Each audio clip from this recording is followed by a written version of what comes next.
Hi, this is Grandma reading The Tale of Peter Rabbit. Happy Easter.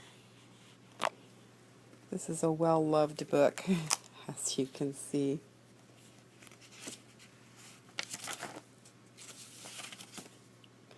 The Tale of Peter Rabbit by Beatrix Potter.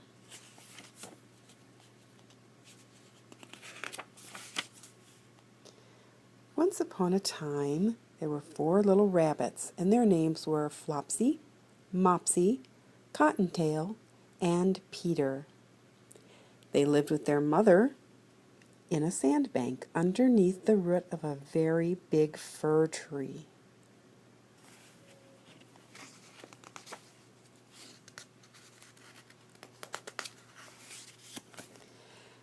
"Now, my dears," said old Mrs. Rabbit one morning, "you may go into the fields or down the lane, but don't go into Mr. McGregor's garden.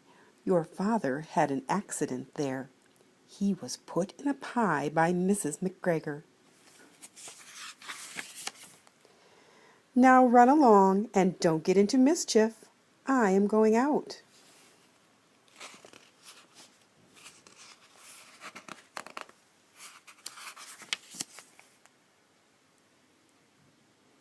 Then old Mrs. Rabbit took a basket and her umbrella and went through the wood to the baker's. She bought a loaf of brown bread and 5 currant buns. Flopsy, Mopsy, and Cottontail, who were good little bunnies, went down the lane to gather blackberries.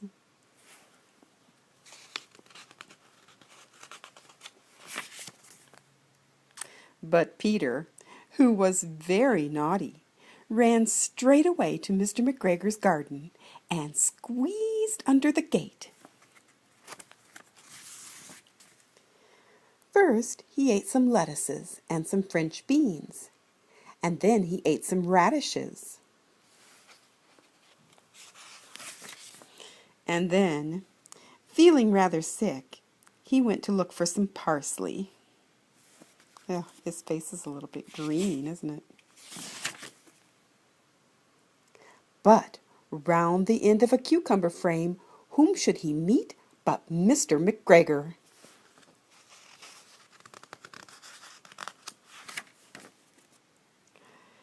Mr. McGregor was on his hands and knees planting out young cabbages, but he jumped up and ran after Peter, waving a rake and calling out, "Stop, thief!"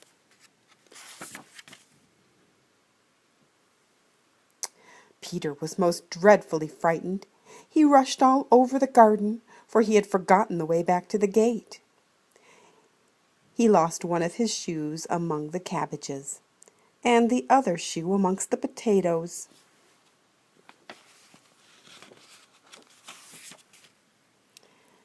After losing them, he ran on 4 legs and went faster, so that I think he might have got away altogether if he had not unfortunately run into a gooseberry net and got caught by the large buttons on his jacket. It was a blue jacket with brass buttons, quite new.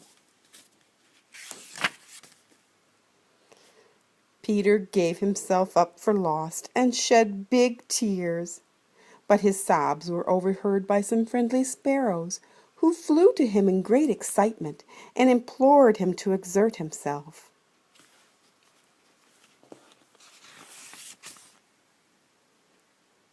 Mr. McGregor came up with a sieve, which he intended to pop upon the top of Peter. But Peter wriggled out just in time, leaving his jacket behind him, and rushed into the tool shed and jumped into a can.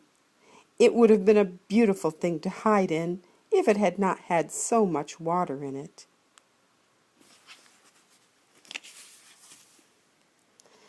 Mr. McGregor was quite sure that Peter was somewhere in the tool shed, perhaps hidden under a flower pot. He began to turn them over carefully, looking under each. Presently, Peter sneezed. Kerchew! Mr. McGregor was after him in no time, and tried to put his foot upon Peter, who jumped out of a window, upsetting 3 plants. The window was too small for Mr. McGregor, and he was tired of running after Peter. He went back to his work.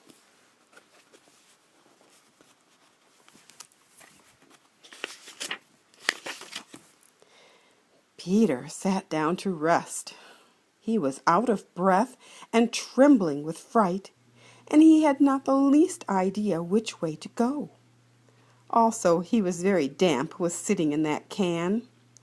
After a time, he began to wander about, going lippity, lippity, not very fast, and looking all around. He found a door in a wall, but it was locked, and there was no room for a fat little rabbit to squeeze underneath.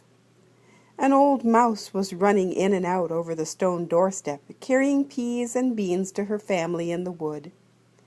Peter asked her the way to the gate, but she had such a large pea in her mouth that she could not answer. She only shook her head at him. Peter began to cry.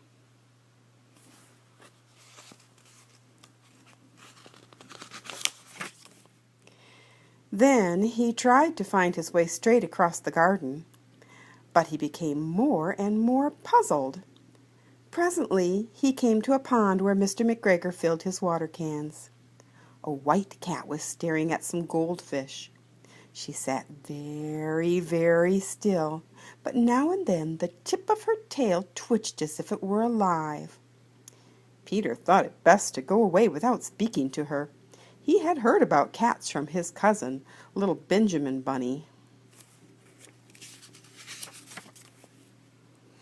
He went back towards the tool shed, but suddenly, quite close to him, he heard the noise of a hoe.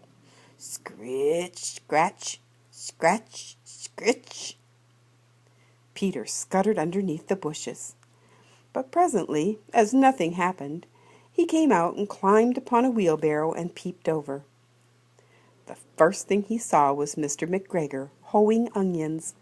His back was turned towards Peter, and beyond him was the gate.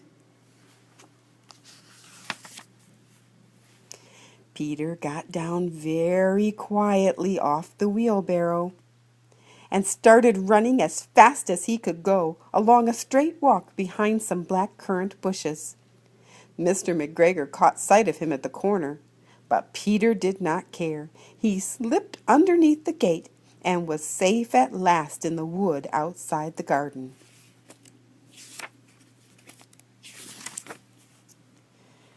Mr. McGregor hung up the little jacket and the shoes for a scarecrow to frighten the blackbirds. They don't look very frightened, do they?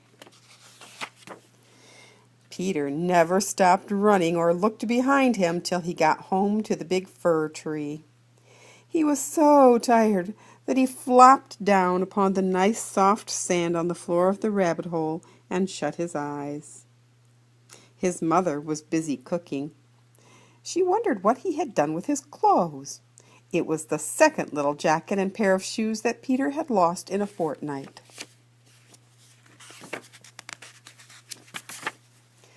I am sorry to say that Peter was not very well during the evening.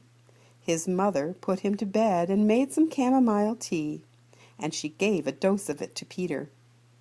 1 tablespoonful to be taken at bedtime.